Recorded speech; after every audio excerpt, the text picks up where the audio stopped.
বাজে সকাল 10টা 15। স্নান করে খেয়ে দিয়ে আমি হয়ে গেছি রেডি। আজকে আমরা যাব হাওড়া, আমি দিদি আর রোহন তিনজন মিলেই যাব। তো চলো যাওয়া যাক। আমরা হাওড়া যাচ্ছি উপহার আনতে। কারণ হলো কোলাঘাটে আমার এক জেঠিমা আমাদের জন্য তিনি বেড়াতে গেছিলেন পুরুলিয়া, কিছু উপহার নিয়ে এসেছেন। কিন্তু সেই উপহারগুলো যদি বাই পার্সেল উনি পাঠাতেন, কুরিয়ার করে পাঠাতেন, তাহলে সেটা ভেঙে যাওয়া সম্ভব না। আই থিঙ্ক সেখানে কোনো মাটির জিনিস আছে, যদি আমি জানি না গিফট পাবো, আনতে যাবো না। আমি বাড়ি থেকে বেরিয়েছি হলো 6:30, এখন বাজছে 11টা। তাই মা বুনি আর রোহনকে দিয়ে খাবার পাঠিয়ে দিয়েছে।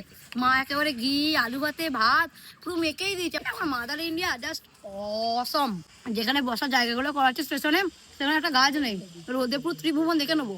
আর যেখানে বসার জায়গা নেই সেখানে এরকম ফুলের মেলা। তাই আমি ফুলের মেলার মধ্যেই খাচ্ছি, কারণ রোদে বসে খাওয়ার থেকে দাঁড়িয়ে ছাওয়াই খাওয়ালো। বলছি যে মিষ্টিগুলো কিনলি, সেগুলো এখন আর খাবি না? আবার যাবো ঘন্টা দেড়, তারপরে 12 করে খাবো। রোহনের ব্যাগ ভর্তি। ট্রেন পেয়ে গেছি আমরা। দিদি পাপড় খাবি? না, নুন দেয়নি। কতক্ষণে পৌঁছাবো জানি না, আগে খিদে শুরু করে দিয়েছে। 1 ঘন্টা সবে হয়েছে, এখন আবার খিদে পেয়ে গেছে। ভালো মিষ্টি। আমরা চলে এসেছি ডানকুনি, আর কিছুক্ষণ অপেক্ষা, তারপরে হাতে চলে আসবে গে।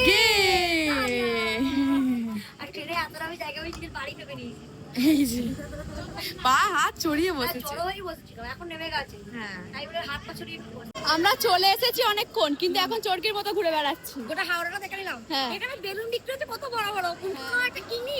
এত বড় বড় ফোলাতে ফোলাতে মুখ ব্যথা হয়ে যাবে। দাদাকে আমরা 1 ঘন্টা ধরে খুঁজছি, দাদারা দেখা নাই রে। দাদারা দেখা নাই। গিফট নেওয়া হয়ে গেছে, এর ভেতরে গিফট আছে, এর ভেতরে গিফট আছে। এখন আমরা একটা লেস কিনেছি। থ্যাংক ইউ জেঠিমা, থ্যাংক ইউ জেঠু, থ্যাংক ইউ দাদা। আমাদের খুব ভালো লাগে, কিন্তু গিফট আমরা এখন দেখিনি, ঘরে গিয়ে দেখবো। হ্যাঁ, এবার এটা খাই। আমরা ট্রেনে উঠেছি, আর ঝালমুড়ি খাবো না তাই হয়?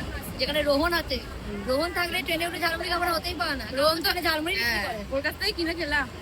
টাকা ঠিক আছে দাদা? দেখো আমি আমরা চলে এসেছি শক্তিগড় স্টেশন। রোহন গেছে গাড়ি আনতে, আর নিজের জায়গায় এসে যে কি আনন্দ হয় বলে না, যে পাখিরা কত জায়গায় উড়ে বেড়াতে পারে। তো মানুষ এক প্রকার পাখি, সেই সকাল থেকে উড়ে বেড়ালাম, এখন যে যা নিজে বাড়ি ফিরছে। এবার দিদি এসে বলছে নিজের জায়গা, মাটির গন্ধটাও খুব সুন্দর লাগছে। মাটির গন্ধটা যেন কি ভালো লাগে। যতই ঘুরি নিজের জায়গা, নিজের জায়গা ওর মধ্যে আলাদাই ফিলিং। আজকে সারাদিন প্রচুর মজা হয়েছে, আনন্দ করে গল্প করতে করতে। আমাকে দেখতে অবস্থা দেখ, আমাকে মনে হচ্ছে কি বলবো, 6টায় বেরিয়েছি আমি। আর দিদি সকাল 6টায় বেরিয়েছে। আমার চুলের অবস্থা খুব একটা ভালো না, তবু আছে। ওর অবস্থা খুবই খারাপ, আমি একেবারে ঝুড়ো কাক হয়ে গেছি। তোরা সব টিয়া টুনটুনি হয়েছিস। আমরা ট্রেন থেকে বাবার জন্য দুটো কাঠি ভাজা নিয়ে এসেছি, একটা বাবার একটা মাস। ছেলে মেয়ে দুটো ঘরে আছে, মন খারাপ করে, মা হয়ে কি করে আসি বলো। আজকের ভিডিওটা এই পর্যন্তই। সবাই খুব ভালো থেকো, সুস্থ থেকো, আর সবাইকে ভালো রেখো। টাটা।